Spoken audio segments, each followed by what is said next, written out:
Sejam bem-vindos aos podcasts do Jornal Água e Ambiente. A partir deste mês de abril de 2024, o Jornal Água e Ambiente oferece aos seus leitores mensalmente 3 podcasts temáticos disponibilizados no portal Ambiente Online e nas plataformas habituais. Sempre à sexta-feira será disponibilizado um programa sobre uma das 3 áreas cobertas pelo Jornal Água e Ambiente: energia, resíduos e água. Para alimentar a troca de ideias, vamos contar com 2 intervenientes residentes e, sempre que se justificar, com um convidado, estando a moderação a meu cargo na qualidade de diretor do jornal Água e Ambiente. As prioridades do Governo, expressas nas propostas apresentadas aos portugueses na campanha para as eleições legislativas, são o mote das conversas de abril.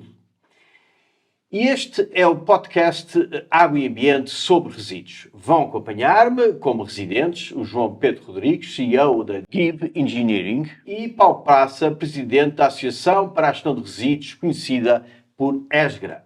O nosso convidado é Jorge Cristino, especialista na área de sustentabilidade e clima. E vamos às prioridades do Governo. E são 3 as que selecionámos, que o Jornal Água e Ambiente selecionou. Reverter o ciclo de maus desempenhos em matéria de metas. A segunda, implementar um plano de desenvolvimento infraestrutural. E a terceira, promover a dinamização do processo de desclassificação de resíduos. Como é que se investe? Como é que se garante isto? É uma questão de dinheiro ou é possível tratar de outra maneira? No fundo, é uma questão seguramente importante. Vamos dar início ao nosso podcast. Eu vou começar pelo João Pedro Rodrigues para responder à primeira questão. Afinal, reverter o ciclo de maus desempenhos em matéria de metas no setor dos resíduos em Portugal. Isto é apenas uma questão de dinheiro também? É possível fazer de outra maneira? João Pedro. Muito obrigado. Boa tarde a todos. Obrigado pelo convite, João Belo. Convocado na reflexão sobre esse tema, obviamente ele não é fácil, naturalmente. Estruturei o meu pensamento em 3 linhas principais que me parecem ser, neste governo, ou no governo que estivesse nestas funções, certamente teriam que ser prioritárias para atingir esse mesmo objetivo de melhorar os nossos desempenhos e atingir as metas que temos pela frente. Estamos num momento muito chave, estamos num momento de avaliação e de necessidade de coordenação urgente dos planos de ação do PSU, dos diferentes agentes, sejam os agentes municipais em baixa, são as diferentes entidades em alta, e certamente muita articulação será necessária para conseguirmos obter esses objetivos. Portanto, essa é claramente uma das matérias e dos pontos que está certamente em curso, via APA, mas que admito que certamente carecer de uma maior atenção e foco nos próximos meses. Dentro deste capítulo, e ao fim e ao cabo um pouco como uma derivada desta mesma linha, a mim parece-me que para cumprirmos as metas que temos pela frente, podemos talvez depois discutir um pouco de forma mais alargada mais à frente, vamos ter que, em definitivo, admitir que a partilha de infraestrutura já não é uma hipótese, terá que ser, na verdade, uma realidade insofismável. Sob pena, ao fim e ao cabo, podemos atingir os objetivos de outra forma, cada um por si, mas certamente essa não será de todo, nem de perto nem de longe, a forma mais eficiente. Para o atingir, não basta só enunciar esse princípio, porque pronto, esse princípio parece minimamente consensual, diria eu, mas é preciso trabalhar na identificação daqueles que são os fatores que têm impedido ou restringido a utilização desta figura, sejam eles de natureza regulatória, sejam eles de natureza jurídica ou administrativa, mas procurar vivamente fomentar essa partilha, porque me parece que sem ela, sem uma partilha efetiva e sem uma desconstrução na forma, porventura, como até agora trabalhámos um pouco isoladamente, 23 sistemas, um pouco como ilhas, já existem exemplos de partilha, evidentemente, mas essas partilhas é certamente um dos tópicos que eu, aconselharia a quem está de turno a ter uma forte preocupação. Por fim, um outro aspecto que me parece também que tem tido, que será de facto alguma reflexão, tem a ver com é a minha opinião, enfim, ao cabo, conhecem mais ou menos o meu trajeto, trabalhei muitos anos na empresa geral de fomento, no Grupo Águas de Portugal, inicialmente foi essa a minha origem, mais recentemente agora nestas minhas novas funções, com algum conhecimento de outros players fora. Portanto, tenho, como perceberão, enfim, ao cabo, a minha origem, o meu background é esse, não escondo, é uma declaração de interesses, acho que todos conhecem perfeitamente. No entanto, admito, como também já tive a oportunidade de dizer noutra ocasião que o João me convidou, no domínio da recolha seletiva, admitir que vamos fazer exatamente tudo da mesma forma e que vamos atingir resultados diferentes, porventura não é um grande sinal de sanidade. Portanto, temos que pensar e refletir de uma forma muito efetiva como é que podem ser ajustados estes mesmos modelos de recolha seletiva, sem rupturas naquilo que são modelos de gestão contratual, do enquadramento contratual existente, seja nos universos intermunicipais, seja nos multimunicipais. Eu, pessoalmente, estou convicto que, mesmo neste contexto de articulação e de modelo de relação contratual existente hoje, que seria possível promover, nomeadamente até a maior participação de agentes privados no domínio da recolha seletiva, tornando-o eventualmente um pouco mais eficiente. Acho que isso é possível, é trabalhoso, não é fácil, é preciso desconstruir um conjunto de questões, mas seria talvez uma das minhas prioridades. Sim, senhor. Paulo, é possível reverter este ciclo de maus desempenhos, nomeadamente com aquilo que está disponível, com as verbas disponíveis, que não serão muitas, estamos a falar de 400 milhões, Portugal 2030, 200 milhões para a economia circular, que se fala menos, e 200 milhões para o core dos resíduos. É possível? Bom, em primeiro lugar, muito boa tarde a todos. Queria felicitar esta iniciativa do Jornal Lago e Ambiente. Portanto, agradecer na pessoa do João Belo a oportunidade. Enfim, sinto-me honrado com este convite de ser residente nestes podcasts. Uma saudação também ao colega e amigo João Pedro Rodrigues e uma saudação especial também ao convidado de hoje do programa, Jorge Cristina. Bem, eu acho que não só é necessário, é que isto é uma matéria essencial. Eu tive a oportunidade de fazer uma reflexão agora, recentemente, em março, num artigo que foi publicado, enfim, uma parte dessa reflexão até no Jornal Lago e Ambiente, e que eu digo que é preciso uma task force, um pacto de regime, enfim, não me quero agarrar propriamente à terminologia das palavras, mas é preciso ação. Os programas dos partidos políticos foram feitos num contexto, enfim, especial. A legislatura anterior foi interrompida abruptamente, não é? Por motivos que agora aqui não interessam, aqui é o nosso debate, mas foi interrompida. E os partidos não tiveram aquela oportunidade habitual de criar grupos de reflexão, grupos de estudos, de debate e de ouvir, no fundo, também a sociedade civil. Também não podemos esquecer que os programas são sempre programáticos, não é? Portanto, é sempre intenções. Quando nós dizemos que vamos apostar na valorização de resíduos, todos estamos de acordo. A questão é como é que o vamos fazer. Portanto, a ação é que pode ser aqui determinante para o nosso setor e, de facto, nós não podemos esperar mais. Eu queria só recordar, enfim, não quero já começar a dar números, mas dizer que dos 35 aterros em Portugal, 15 é que estão acima de uma capacidade disponível de 20%.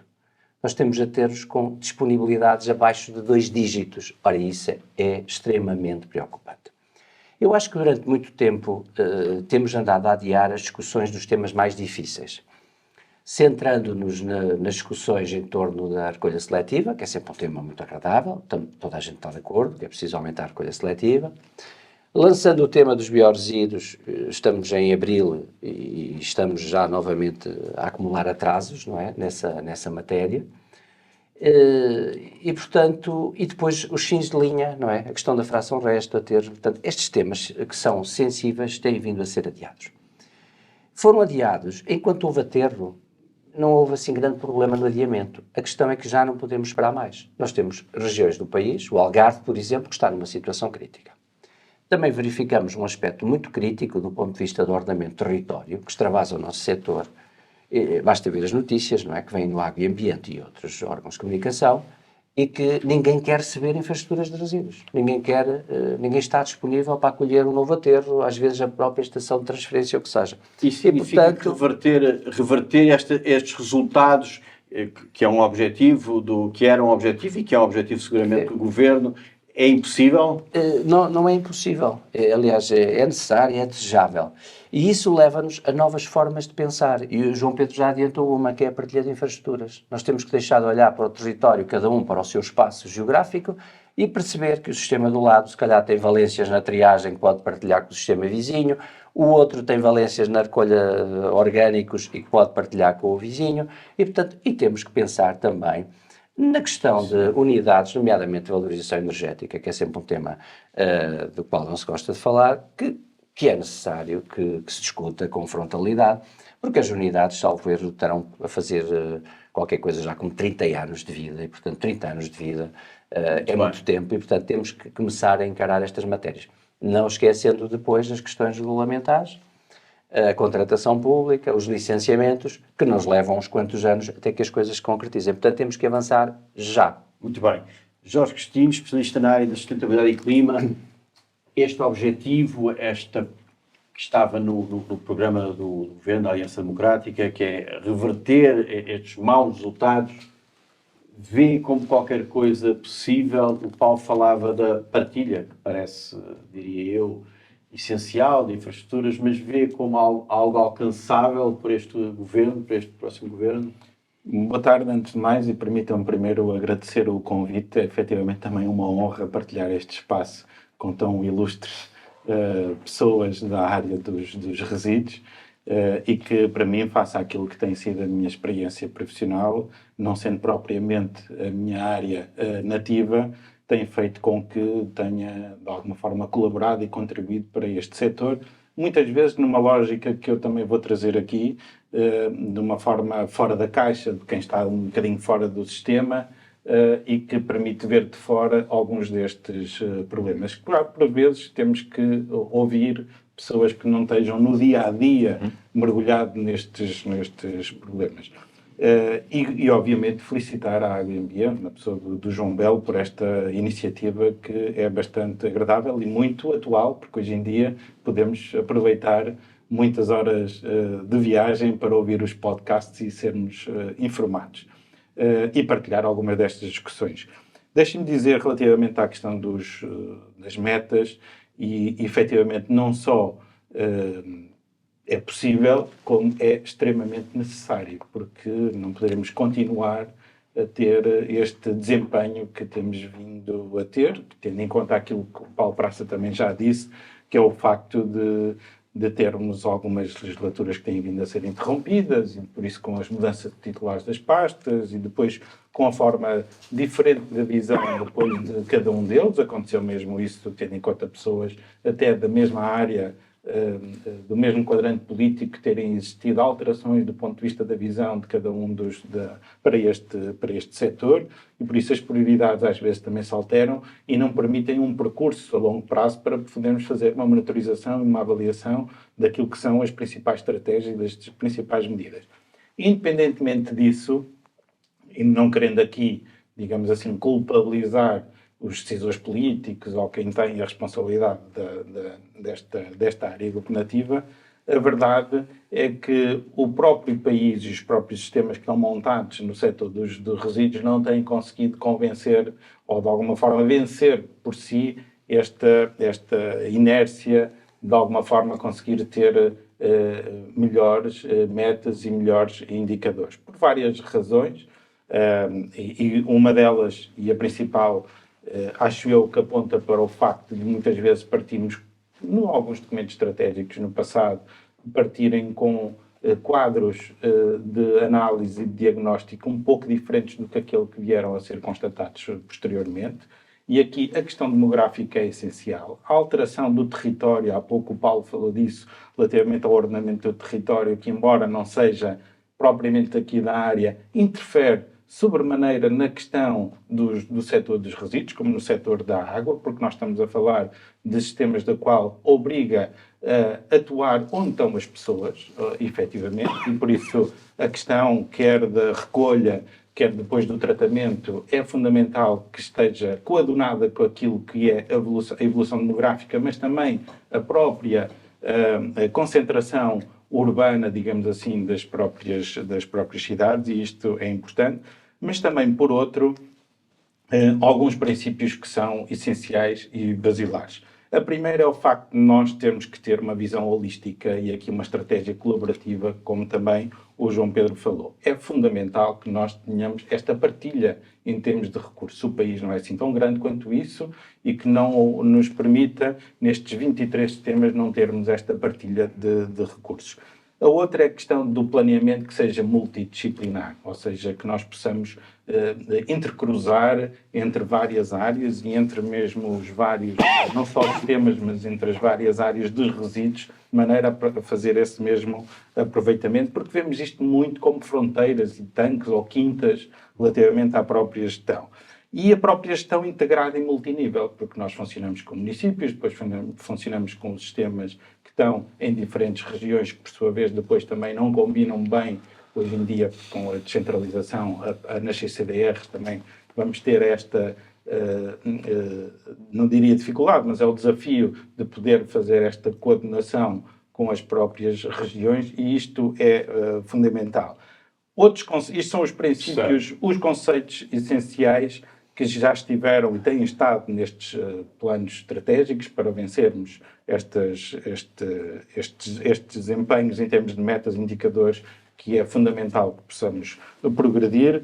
É a questão logo da dissociação, do decoupling, e isto tem vindo a ser falado, que é o facto de nós dissociarmos a evolução ou a produção de riqueza com a produção de resíduos, e por isso, do ponto de vista da hierarquia de resíduos, apostar bastante na prevenção e na redução da produção de resíduos, que é uma coisa que, do ponto de vista das metas, nós temos muito envergonhadamente vindo a descer, por isso não é uma coisa que nós faça aquilo que lá está, o quadro inicial de redução do número de produção, dos quilos de produção de resíduos por habitante, não tem vindo a reduzir como aquilo que se esperaria. A outra questão é do modelo económico, nós passarmos a ter um modelo económico, nomeadamente na questão do setor dos resíduos, que seja verdadeiramente circular de uma forma transversal, embora aí o programa da AD até refira essa questão, efetivamente, de uma verdadeira economia circular. Estes programas também faziam essa referência, e também a questão da economia regenerativa, para além da bioeconomia, que é fundamental. Poderíamos continuar aqui até apontando algumas soluções, mas isto também para dizer, e como ponto introdutório, o Paulo referiu isso, os planos eleitorais ou os programas eleitorais são sempre, digamos assim, vêm numa lógica de convencer o eleitorado e por isso têm, acabam sempre por ocultar aquilo que são os temas mais fraturantes e aqueles que são os temas mais, digamos assim, difíceis na própria discussão pública. Por isso é natural que muitas das coisas não acabem por estar vertidas nesses próprios programas e neste programa em específico, porque são alguns elefantes na sala. Não? Sim, senhor. Muito obrigado. O Jorge Cristina falou aqui da questão da necessidade do setor falar para fora. Seguramente que estes podcasts serão uma forma do setor dos resíduos começar a falar para fora e chegar também mais e melhor, se calhar, à Rua do Século, e seguramente que chegarão estes podcasts à Rua do Século. Também falou uma coisa que registrei da economia circular, que é muito necessária. Curiosamente, se o Portugal 2030 tem dinheiro, ou o dinheiro que lá está inscrito, uma parte substancial, como eu dizia no início, é exatamente a economia circular, que curiosamente não se fala tanto, e onde Portugal também não apresenta grandes resultados. Passemos então à segunda prioridade, que constava do programa da Aliança Democrática, que seguramente estará também vertida no programa do Governo e que se prende com o desenvolvimento infraestrutural, que é uma aposta do Governo. E voltamos à questão do dinheiro. Haverá dinheiro suficiente, e neste momento já se fala do dinheiro disponível, se há dinheiro ou não há dinheiro disponível, para responder a tudo aquilo que foi apresentado no âmbito da campanha como grandes necessidades? Haverá dinheiro para dar resposta a um plano de desenvolvimento infraestrutural como estava inscrito no programa da Aliança Democrática? Obrigado, João. Eu, antes de saber se há dinheiro, acho que, na verdade, eu hoje trago-lhe aqui um assunto, que, como já tive a oportunidade também já de o escrever no último Jornal da Água e Ambiente, não é nada sexy, é completamente anti-sexy, mas tendo, como já disse, 20 anos de atividade no setor dos resíduos e tendo, enfim, assistido a algumas crises, felizmente, fora do país, nomeadamente a Itália, e uma mini crise aqui perto de Lisboa, assusta-me, para não dizer, tenho pesadelos, de facto, com este cenário de imaginar que a capacidade de posição em aterro em Portugal, em média, andará menos de 2 anos de capacidade de tempo de enchimento. Obviamente que é um tema nada sexy, pelo contrário, é o fim da linha, sem dúvida nenhuma, mas não vivemos sem ele. E quando estamos a 2 anos, quem está de turno, porque obviamente não basta só, há que decidir o que fazer, onde fazer, licenciar e construir. Estamos a dias, diria eu, de facto, de estarmos perante uma situação altamente crítica. Portanto, eu aconselharia quem está, e terá que haver dinheiro, porque é simples, essas infraestruturas, sem elas não há gestão de resíduos. Agora temos um secretário de Estado ligado às autarquias, era autarca. Será que poderá ajudar? Não tenho dúvida nenhuma que ele terá sensibilidade para esse Sousa. tema, não tenho dúvida nenhuma que terá sensibilidade para esse mesmo tema. Veio da Sul-Douro, onde foi possível, de facto, em determinado momento, encontrar soluções, nomeadamente no município de Santa Maria da Feira, num segundo momento. Certamente terá essa sensibilidade. É preciso haver, eu diria que, para não só ficar na enunciação do problema, o que eu queria dizer em concreto é que certamente, dentro deste subtema das infraestruturas, eu acho que tem que haver mesmo um plano de emergência para a deposição em aterro. Eu sei que não é nada sexy, mas é o que eu, de facto, aconselharia, quer para os resíduos urbanos, quer para os resíduos urbanos de grandes produtores e resíduos não urbanos, porque a situação, francamente, ao que julgo saber, não é fantástica também nesse domínio. Independentemente de poderem haver outras soluções e queremos ter outras soluções, temos que ter um fusível. Sem fusível não temos sistema. Depois, há formas, de facto, de atingi-lo. Eu diria que, porventura, talvez uma das principais restrições que temos tido, nomeadamente no domínio dos urbanos, tem sido alguma dificuldade em conseguir articular com os municípios a localização dessas infraestruturas. Poderá ser, porventura, oportuno utilizar, digamos, dentro agora do novo RGR, que foi recentemente publicado, a possibilidade de usar a portaria que estava lá prevista para poder compensar ambientalmente as populações que venham estar que residam na vizinhança de outras infraestruturas novas que venham a ser colocadas, de forma que isso possa ser, de facto, um instrumento que permita ultrapassar estas restrições. Outro aspecto que também não estava aqui alinhado com o Paulo, mas estou muito alinhado, como também não seria de esperar, parece também muito urgente, é a decisão do que fazer à fração o resto. Porque, mais uma vez, não é um assunto sexy, com certeza que há muitas outras coisas para fazer, mas é um elefante na sala. As infraestruturas, as duas centrais do continente estão em funcionamento desde 1998. Pronto. Naturalmente que têm sido objeto, com certeza, de todos os investimentos de requalificação necessárias, mas têm o seu nível de vida. Portanto, urge pensar o que fazer com as mesmas. Por outro lado, urge também pensar o que fazer de novas infraestruturas, como as fazer, de que forma, que modelo da sua implementação, que tipo de tecnologias, se calhar não afastar outras tecnologias que são até, ponto de vista até económico ou ambientais, até mais, enfim, porventura com melhor desempenho, ainda que talvez não haja essa mesma experiência, procurar apostar nisso, porque precisaremos disso. Muito bem. Paulo, esta prioridade do desenvolvimento de um plano infraestrutural é uma prioridade? É viável? É uma prioridade e tem que ser viável com os recursos disponíveis. Ora bem, nós temos no PERSU aquela referência do valor dos 400 milhões, que isso, enfim, no fundo corresponde aos apoios comunitários. É um ponto de partida, mas temos que começar a pensar que temos que investir com capitais próprios. Nós não podemos estar sistematicamente à espera dos apoios financeiros de Bruxelas. E, portanto, temos que ter uma perspectiva mais alargada na questão do domínio do modelo económico, como o Jorge Cristina há pouco também referia. E temos que ver a questão dos tarifários. Não é? O regulador diz muito bem que os tarifários são, na sua maioria, completamente deficitários, não é? Nomeadamente em baixa. Apoio financeiro. Em baixa. Outras fontes para o investimento. O que é que aconteceu, entretanto, depois do PERSU? Os sistemas e os municípios têm que fazer os PAPERSUs, os planos de ação. Ora, e ao fazer os planos de ação, cada um das entidades gestoras, em baixo ou em alto, ao fazer o seu PAPERSU, está a constatar que precisa, para cumprir as metas, de milhões que não estão disponíveis. E, portanto, o que agrava, nem ninguém está a inflacionar valores, é uma questão de rigor técnico, económico ou financeiro. O que significa que tem que se pensar muito bem como é que se vai alocar os investimentos disponíveis. Eu, sobre os investimentos e o novo modelo de investimentos, eu devo dizer que tenho uma opinião positiva dos programas nacionais temáticos. Acho que o POVT funcionou bem e o POSEUR funcionou bem, ou ainda está a funcionar, que ainda não fechou, portanto. De repente temos um modelo diferente, que eu respeito, porque tem a ver também com os processos de descentralização, mas que não posso deixar de dizer, como pessoa do setor, que me preocupam.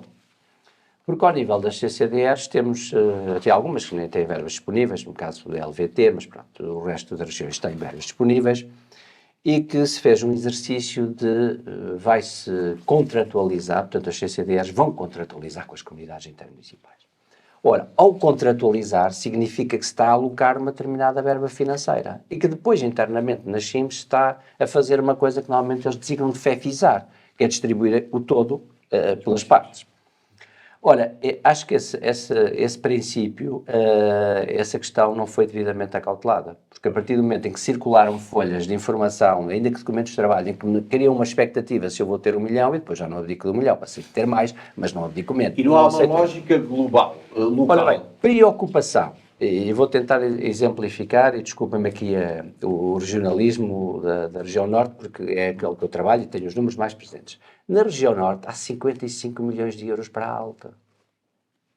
O que significa que tem que haver uma ponderação regional de onde é que se vão aplicar os 55 milhões. Não pode ser cada seguro, cada sistema chegar ali com os seus projetos, porque senão os 55 milhões não vão chegar absolutamente a nada. De financiamento, aqui só uma pergunta, não estava exatamente alinhada, mas parece que o Banco Europeu de Investimentos saiu do mapa, de há uns anos para cá. Saiu do mapa.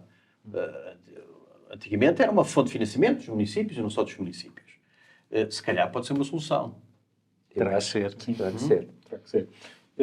Permita-me, não sei se o Paulo terminou, mas permita-me... Eu ia agora já passar a palavra sobre esta questão do plano.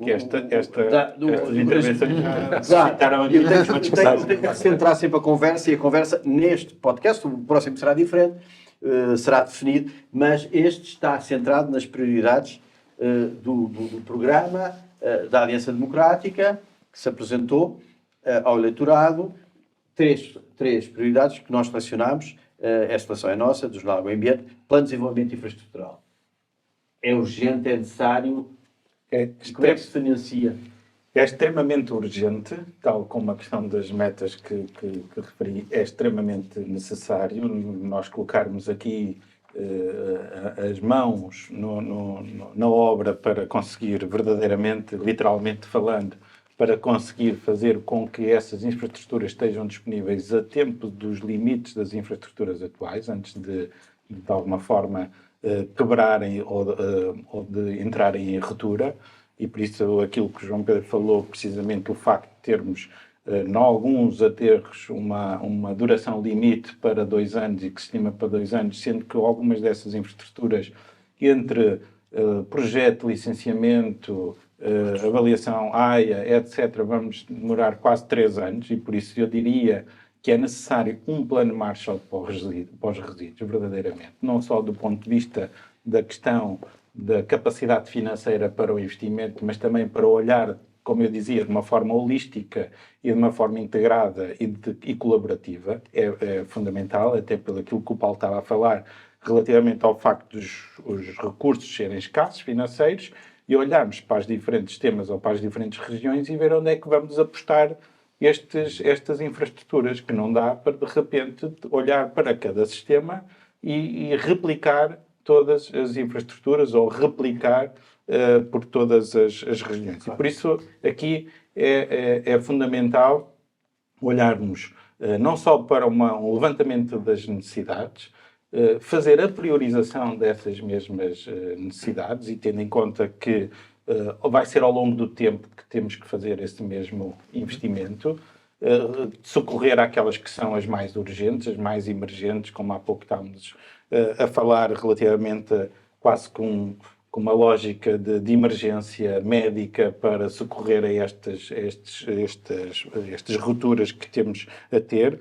Os próprios planos estratégicos que tiverem que vir a ser atualizados ou corrigidos ao longo do tempo, que são importantes, mas ainda assim, para o plano infraestrutural, perceber se eventualmente nós temos que, em alguns casos, ajustar, porque lá está, como eu dizia há pouco, a questão demográfica é importante. E já agora, para nós percebermos, nós temos uma tendência para diminuir em termos de população, se não compensarmos por via da migração, por isso até 2030 vamos reduzir bastante em termos demográficos, tendo em conta a taxa de fertilidade e pelo aquilo que é os dados do INE e a taxa de óbito, o que significa que, em princípio, mesmo com o consumo aumente, nós poderemos vir a ter uma regressão relativamente à produção de resíduos por habitante, só com uma grande diferença.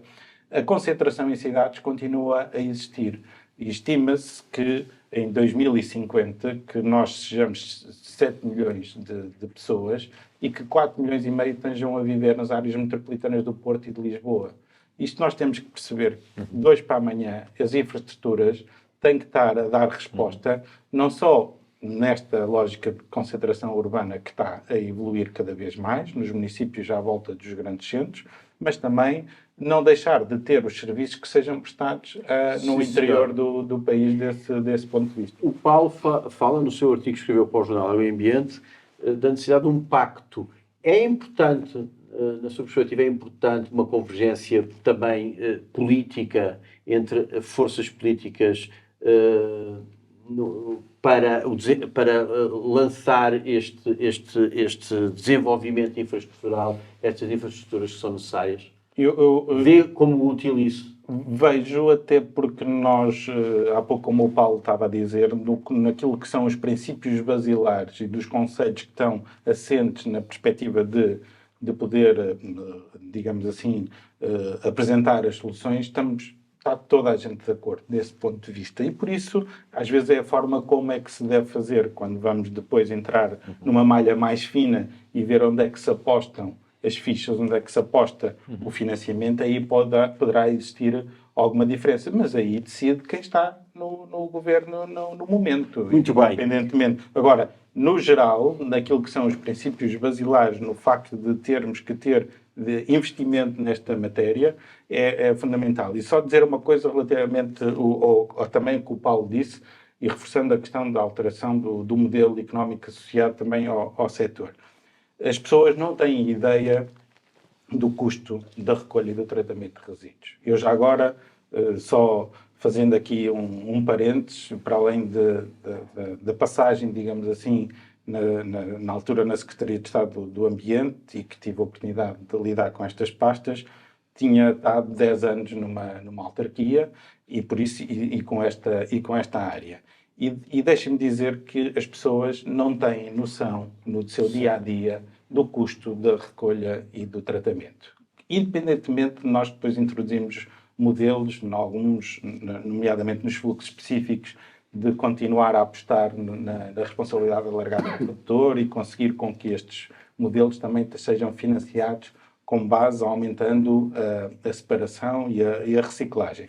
Mas no que diz respeito àquilo que os tarifários são deficitários e que os municípios não conseguem fazer frente a estes custos, é por não existir, eu diria, a coragem política, muitas vezes, ou de ficar com o ónus político de ter que imputar, digamos assim, estes custos para a recolha e o tratamento.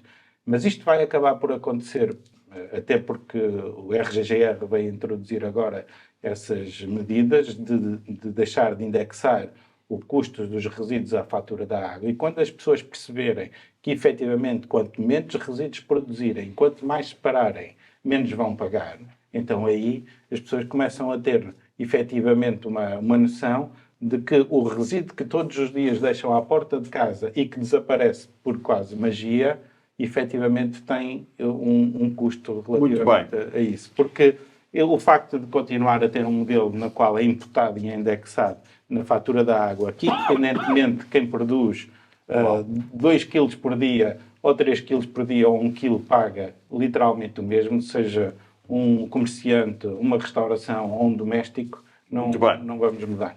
Sim, senhor. Muito obrigado. E vamos à última prioridade do programa da Aliança Democrática, que hoje é Governo. PSD. Promover a dinamização do processo de desclassificação de resíduos. Portugal tem dos piores índices, não, dos piores índices, seguramente, em matéria de economia circular na União Europeia. Chegou a hora, há de facto dinheiro no Portugal 2030 para a economia circular, são 200 milhões, estão lá inscritos. O que é que pensam sobre, João, o que é que pensa sobre estas questões, esta questão da economia circular, a necessidade de promoção da economia circular? E da desclassificação. E da desclassificação dos resíduos. Eu diria o seguinte, João, um bocadinho pegando nas palavras do Jorge e também naquilo que o Paulo há pouco referiu, eu diria que também estamos confrontados necessariamente, enfim, quem acompanha este setor há 20 e poucos anos, tem noção que hoje tratamos muito melhor os resíduos do que tratávamos há 20 ou 30 anos atrás. E isso, pronto, há quem já me chama um pouco pré-histórico, por estar sempre a recuar esses tempos, mas foram tempos que eu vivi, onde eu parti, portanto há sempre essa noção de onde estávamos e onde chegámos. Isso é um ponto, não é um ponto de chegada, é um ponto no percurso, que ainda é longo, mas e não tenho outra coisa que não tenho dúvida é que no passo seguinte vamos ter o custo de tratamento dos resíduos vai ser ainda maior. Isso é inevitável. É inevitável porque, no fim e ao cabo, estamos a corrigir uma externalidade ambiental, como tal, ela tem, bem acompanhada com um custo económico e ele tem que ser compensado de alguma forma. Concordo inteiramente consigo. Aquilo que está neste momento no RGR a partir de 2030, de facto, no setor doméstico, a partir de 2025, no setor não doméstico, de fim ao cabo, os pagamentos dos custos deixarem de estar associados ao consumo de água é certamente uma medida que trará, com certeza, grandes resultados. Mas voltando à desclassificação, porque é que eu estou a juntar as duas coisas? Porque, na verdade, precisamente na promoção da economia circular, nós não vamos só tratar os resíduos e, certamente, com finalzinho aterro e já está, ou incinerá-los e já está. Isso não poderá acontecer. Temos que ir buscar o seu valor para gerar novos produtos ou para gerar algo que possa ser reaproveitado dentro da economia. E claramente que a valorização por esta via, de facto, de, no final dessa linha, gerarmos algo que não seja outro resíduo, ainda que, enfim, triado, segregado dos outros, que possa ser recuperado a seguir, mas gerarmos um produto que será certamente mais valorizado pelo setor económico, não tenho dúvida nenhuma que contribuirá não só para a economia circular, como também para este equilíbrio económico de todo o sector, que dizia há pouco o Jorge, terá que ser fundamentado. Por isso, a mim o que me parece, João, é que não é um trabalho fácil, não admito não seja certamente algo que se faça em 6 meses, mas porventura se faria todo o sentido perceber quais são os processos de desclassificação que já estão em curso, procurar agilizá-los, perceber quais são tais, de forma articulada, quais são os aspectos críticos e tentar resolvê-los.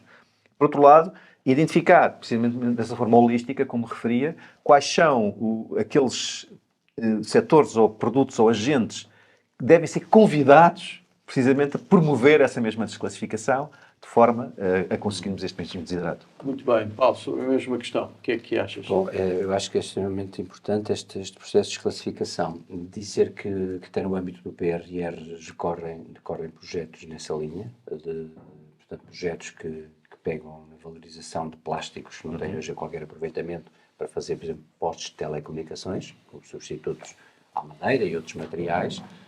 Também já é bem conhecido os processos de aproveitamento para mobiliário urbano, etc. Portanto, há aqui vários processos que devem ser vistos e que devem ser trabalhados, inclusive aquela temática sensível dos plásticos mistos, não é? Que às vezes quer esconder, mas eles existem, portanto, nas especificações atuais, lá aparecem os plásticos mistos, como uma fração poderá ter algum, e deve ter algum aproveitamento.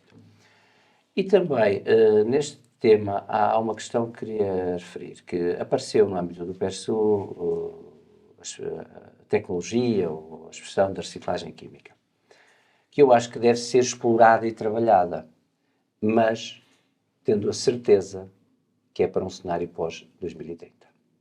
A reciclagem química não vai dar resposta imediata aos problemas. Portanto, ela é uma hipótese e devemos sempre trabalhar, ou seja, o setor também tem que apostar bastante na inovação, no conhecimento, portanto, também temos que olhar para essas outras linhas, por exemplo, de financiamentos, nomeadamente europeus.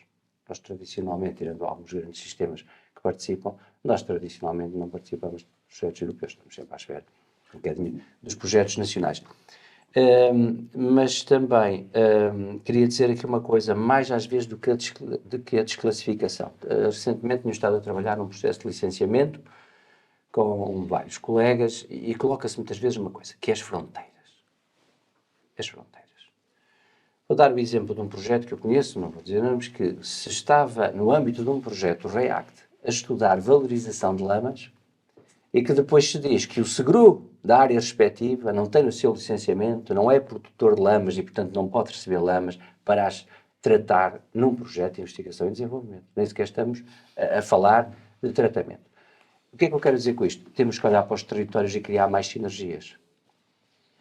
Se há resíduos verdes urbanos, podem ser, mas se vêm da silvicultura, já não podem, e portanto já é outro código LED. Portanto, temos que também ser menos rígidos Olhar para os sítios. no contexto nacional, nomeadamente da baixa densidade, Sim, onde senhor. se não for o sistema, o serviço público a garantir as falhas de mercado, ninguém vai fazer, digamos, ninguém vai assegurar uma gestão adequada dos resíduos nesses territórios, porque do ponto de vista económico era insustentável.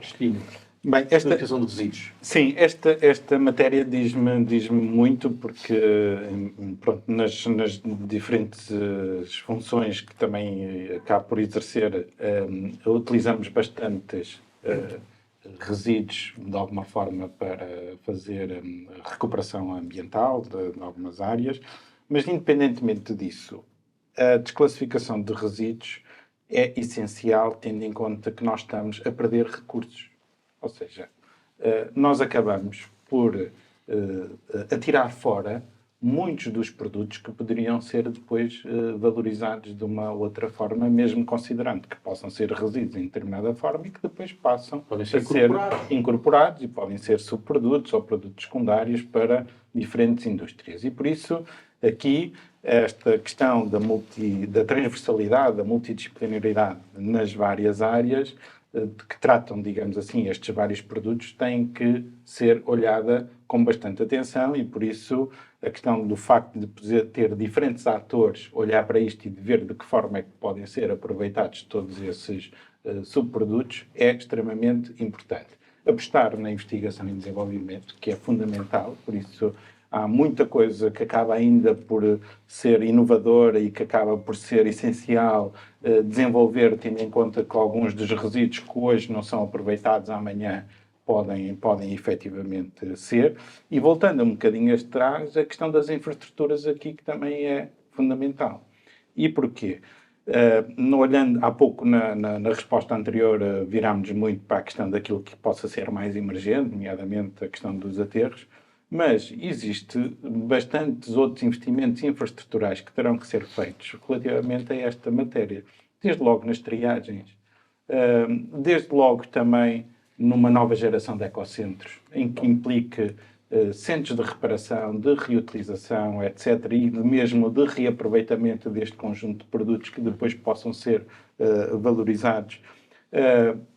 O Paulo estava a falar, por exemplo, da questão das lamas, mas mesmo relativamente à questão agora dos biorresíduos, nós temos uma maior capacidade de poder fazer a utilização dessas matérias, nomeadamente, e aqui vou falar de um projeto, uma boa prática do Paulo, lá em cima, Joaquim Mirandela, da questão do biogás, do aproveitamento de um produto que, a determinada altura, produz um determinado subproduto, neste caso uma determinada matéria-prima que é essencial para incorporarmos e para atingirmos as metas do PNEC. Quer dizer, há um conjunto, a questão da valorização e a questão da reciclagem. Por isso, a desclassificação de resíduos é algo que já era também pedida, digamos assim, há bastante tempo, em vários setores da indústria, nomeadamente na questão também dos RCDs, que é fundamental para poder fazer um reaproveitamento hoje em dia na lógica da reabilitação urbana, que pode ter aqui também um contributo fundamental em diferentes setores da indústria e, por isso, claro, esta é uma matéria da qual é prioritária para conseguirmos desonerar, digamos assim, os custos de operação em alguns casos. E já agora sobre a reciclagem química, só dizer, aqui discordo um bocadinho do Paulo, acho que poderíamos vir a ter que antecipar ou se calhar a ter que, de alguma forma, desenvolver áreas e setores que permitam apostar aqui na questão da reciclagem química. Não é por uma questão de não fazer o caminho anterior primeiro, porque é preciso, na lógica da hierarquia, São caminhos paralelos. mas são caminhos que têm que caminhar em conjunto, tendo em conta que nós vamos acabar por precisar de poder incorporar os tais produtos de uma forma que, quanto mais cedo nós investimos nisso, mais cedo se vai tornar mais barata a solução. E seguramente que os resíduos produzidos pela indústria, se retirados, se desclassificados, permitirão desviar, no fundo, de aterros esses mesmos resíduos, não é? E contribuiremos assim para os próprios métodos. E já agora, João Belo, só acrescentar uma coisa que provavelmente aqui também é importante. Ao nível da União Europeia, e esse caminho também tem que ser feito para nós, de alguma forma, também acompanharmos isso. Desde logo, a questão da incorporação do ecodesign ao desenho do produto desde o início da sua fabricação, que é importante.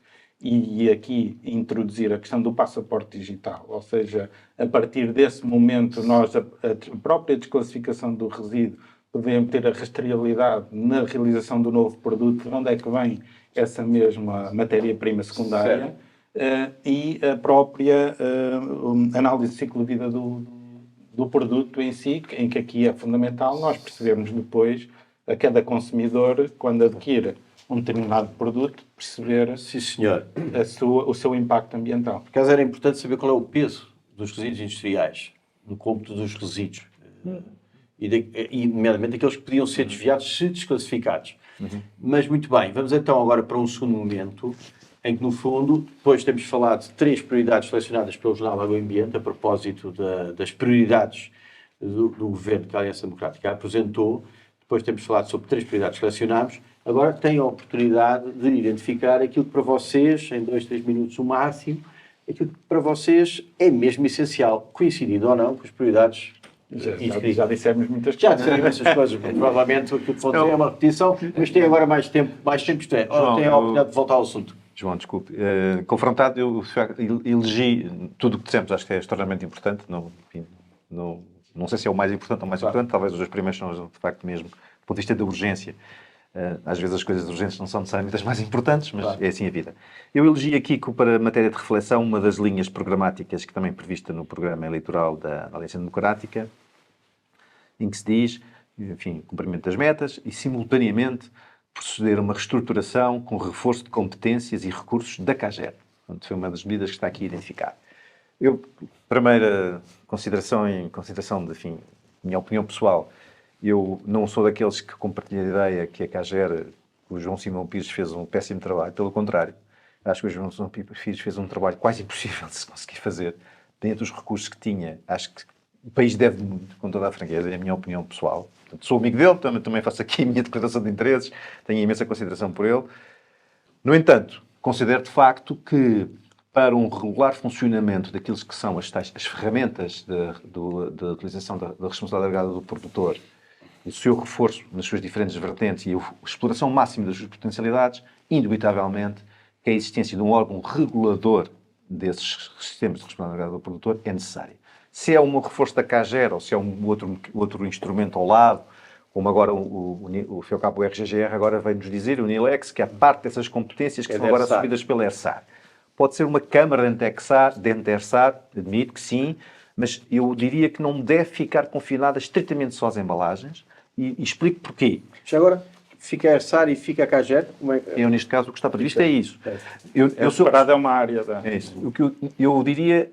Não é que é o possível, pronto, é o caminho, que faz-se caminhando, não é que se como costuma dizer, mas o que eu queria dizer é o seguinte, nós temos vários sistemas de responsabilidade agregada do produtor que funcionam em concorrência e a verdade é que para que essa concorrência possa ser explorada e tirada dessas mais-valias, há certamente várias coisas que têm que ser garantidas. Uma delas é que há equidade entre os produtores no momento da sua adesão, que há de facto uma sã concorrência entre as entidades gestoras no mesmo fluxo específico, que haja naturalmente a garantia de retoma dos produtos que são produzidos no seu final, com incentivos alinhados para que isso mesmo aconteça, e que na verdade também não se passam mensagens difusas do ponto de vista da comunicação e sensibilização. Nesse contexto, propriamente mais do que um reforço da CAGER, que eu diria que seria extremamente interessante e urgente refletir sobre a reforma como esta pode ser uma exploração do desenvolvimento da ERSAR, pode ser um organismo com competências específicas, mas que esse novo organismo, esse novo órgão, que seja um regulador desses fluxos específicos, que tenha capacidade de definir as regras de mercado, de definir, ao fim e ao cabo, assegurar o registro dos produtores, de assegurar o controle de quantidades retomadas e que as coloque cá fora rapidamente, que assegurar um mecanismo Mas de a alocação intervenção deve estar, será só para as embalagens. Neste momento, sim. O que eu digo é que não faz muito sentido, na verdade, na linha orientadora do Programa Litoral da AD, faz-se reforço de competências e recursos da CAGER. Foi escrito no momento, ainda não estava publicado no RGGR. Certo, ok. Podemos evoluir. Bem. O que eu digo é, estou de acordo com este objetivo, não estou necessariamente de acordo que seja a CAGER, que acho difícil que possa evoluir neste sentido, mas tem que existir, e deve existir, um órgão com este tipo de competências, de facto, agregadas, que tenha um corpo efetivo, desde logo, no momento, só nas embalagens, que é onde conhecemos. Também sabemos que a partir de 1 de janeiro de 2025, as embalagens não urbanas vão passar a estar dentro, passarem a aderir a uma responsabilidade legal do produtor. Há N temas sobre isso, naturalmente o RGGR e a Unilex não refletem, mas que, olhando para outros RAPs, pela Europa fora, na Bélgica, na Áustria, etc., que carecem de uma própria codex de classificação, de perceber que embalagem é o quê e o que é que deve pagar, que são coisas bastante diferentes. E isso carece de um reforço de competências, de um órgão regulador dos RAPs. Grandes desafios, Paulo.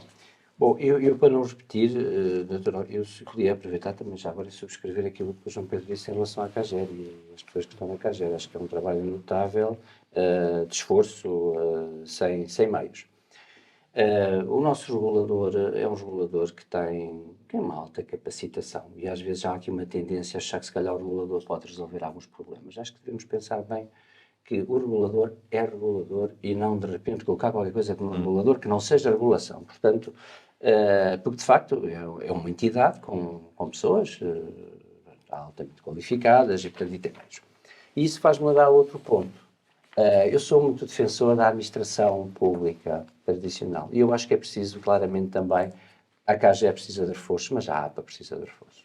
A Agência Portuguesa do Ambiente tem que ter mais meios. Lançou agora um concurso para 150 novos funcionários. Ainda bem que assim é, porque de facto precisa de meios para poder fazer face às respostas que são necessárias, não é? Nós tivemos no passado um Instituto de Resíduos, junto do qual, enfim, todos guardamos boas memórias, porque de facto era um instituto dedicado à nossa atividade e, portanto, íamos lá e sabiam competências e tudo mais. E de repente, pronto, temos um organismo que é grande, não é? Que agrega várias valências, que é a APA, e os resíduos, no meio de outros setores, a água e energias, etc., que pode ficar ali um bocadinho, enfim, numa posição secundarizada. E, portanto, eu acho que também é muito importante, e isso é de salutar, o reforço da nossa administração, e até para fazer face a estas novas realidades dos ciclos políticos. É porque se nós tivermos uma administração forte, nós podemos continuar a trabalhar. A verdade é que o país, quando estamos em situações de transições de governos, ficamos parados.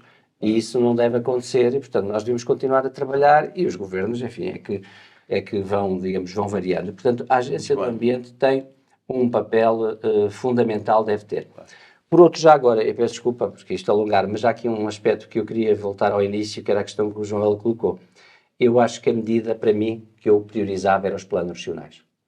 É região a região fazer a priorização em articulação com as CCDRs, as CIMs, os municípios e os seguros, colocar região a região agenda de trabalho intensa e definir em cada região a prioridade. Quem é que vai fazer, como Jorge dizia, mais triagem e quem é que não precisa de fazer triagem? E onde?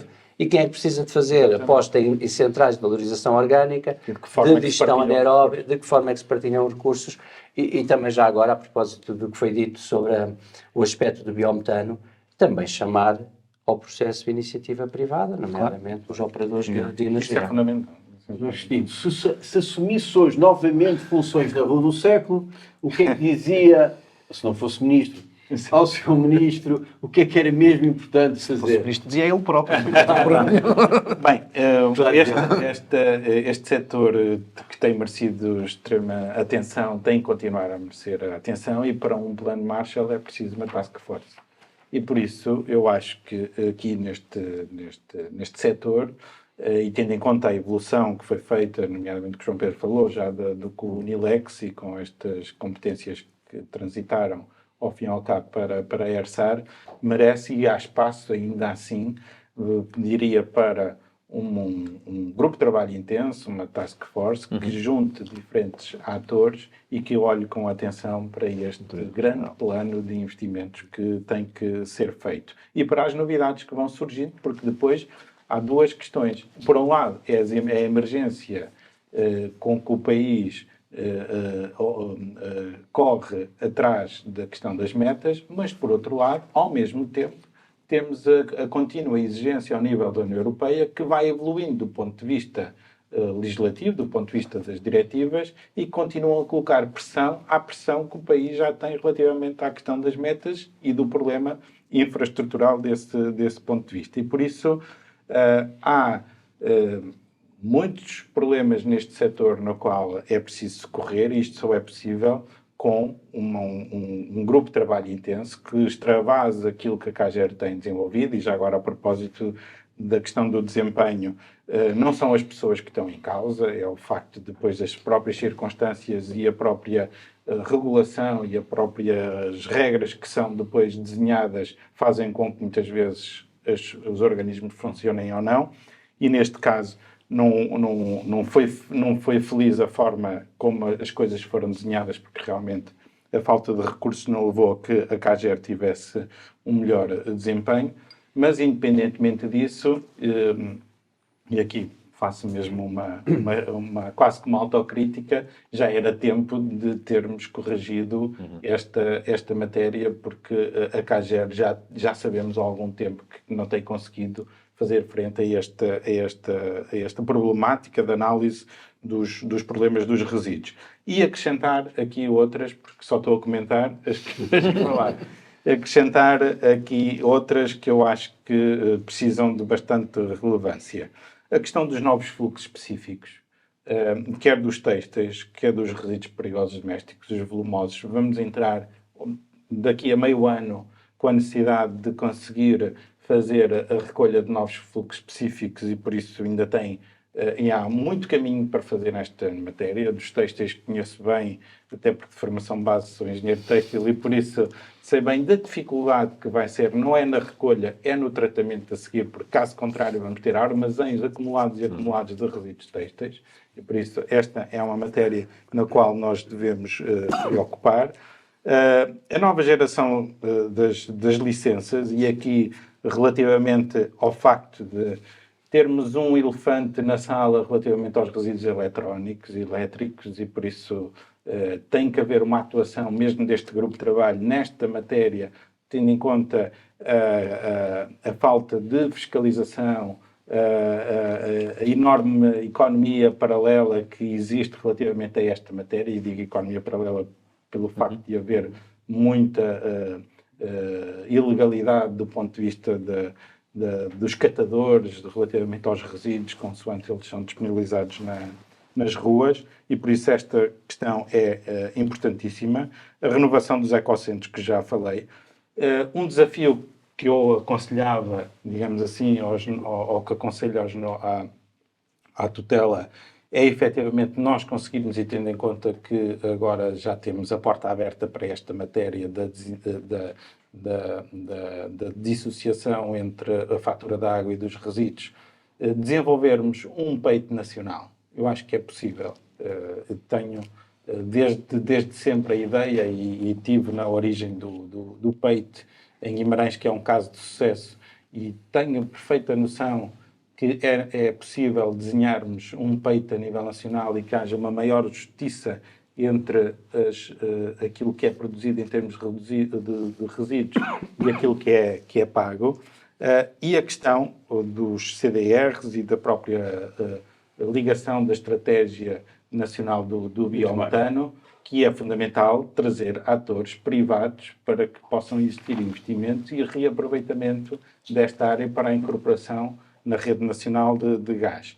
E ainda relativamente a esta task force, que é fundamental olhar depois para estes temas, e há pouco a propósito do Instituto de Resíduos, a APA, sem dúvida, que necessita de recursos, não só humanos, mas também financeiros.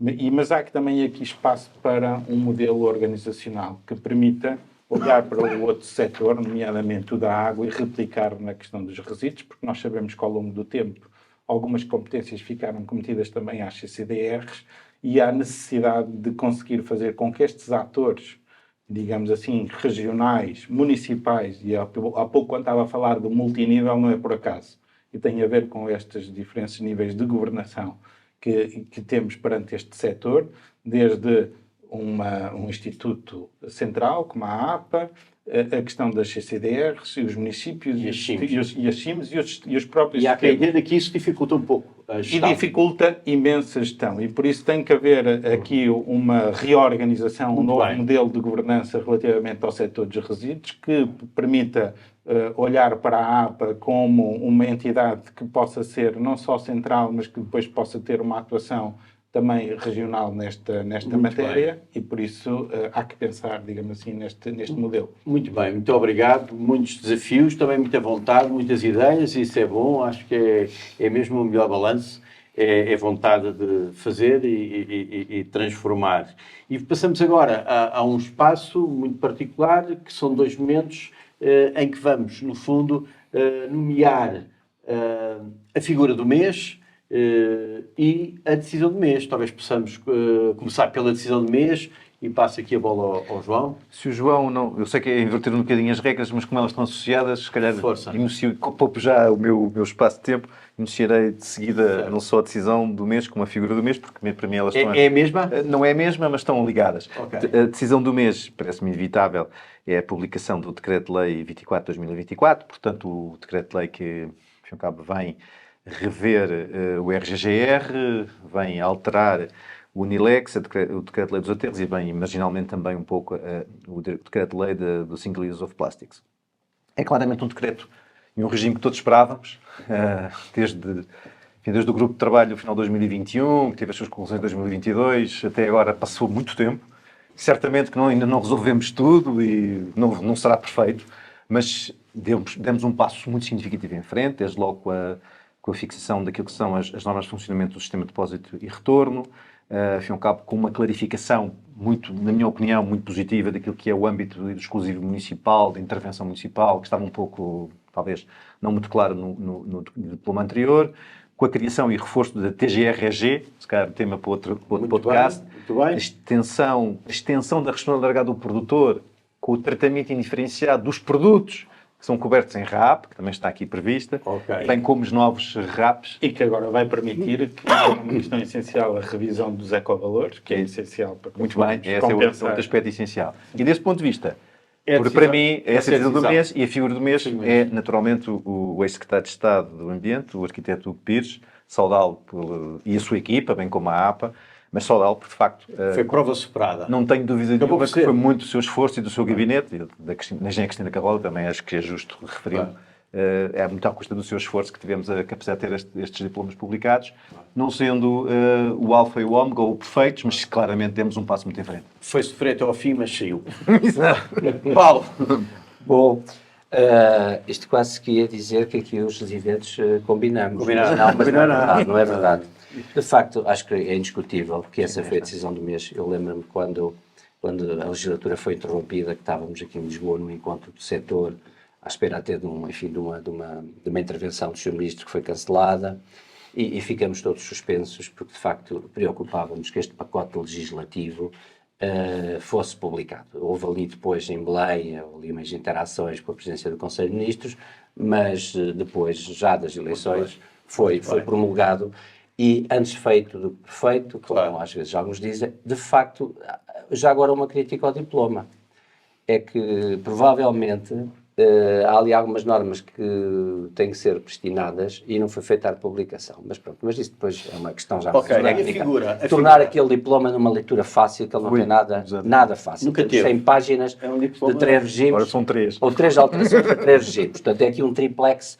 E, de facto, ele tem uma nota extremamente positiva que o Jorge Cristino referiu e que eu tenho que reforçar, que é a questão dos valores de contrapartida, que vai permitir introduzir justiça naquilo que deve ser pago aos sistemas de gestão de resíduos e que anda a ser adiado há muito tempo. Esperamos que desta vez seja feita essa justiça. E a figura do mês? Bem, a figura do mês, nestas coisas, é sempre difícil personalizar, não é?